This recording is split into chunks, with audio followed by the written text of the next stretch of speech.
Hello, I'm Justin Fisher. Here's a look at some of today's top stories from 2 News Oklahoma. Today marks 1 week since the deadly shooting at the Natalie building on the St. Francis campus in Tulsa.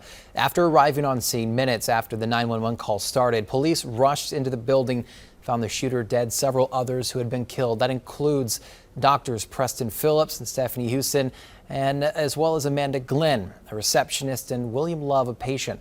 Well, this week, I sat down with Chief Wendell Franklin with the Tulsa Police Department to talk about what goes through the mind of an officer as they race toward a threat. When we respond to that, we know that all of our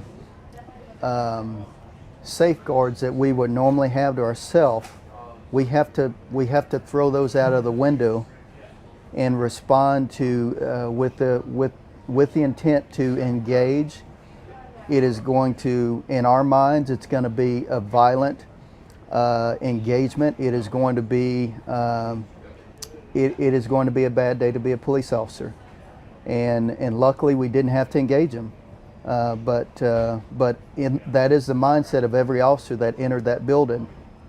There were officers that entered that building that did not have their vest on because they were quickly trying to get into that building to save lives, and they disregard the safety of themselves to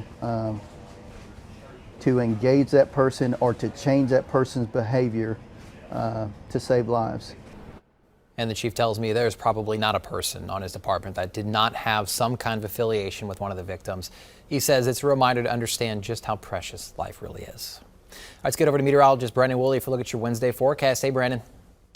Good afternoon, Justin. For today, we're looking at showers and thunderstorms, and those coming to an end sometime this afternoon. Now, if we get some clearing, we could approach the low 80s. If no clearing comes in, we're going to be stuck into the upper 70s for late this afternoon. It looks dry for tomorrow on your Thursday, partly cloudy and reaching the mid 80s. Upper 80s coming up on Friday. More showers and storms early in the morning, clearing out for the weekend. Those high temperatures into the low 90s for Sunday and 90s all the way through next week, and those heat indices right around 100 degrees.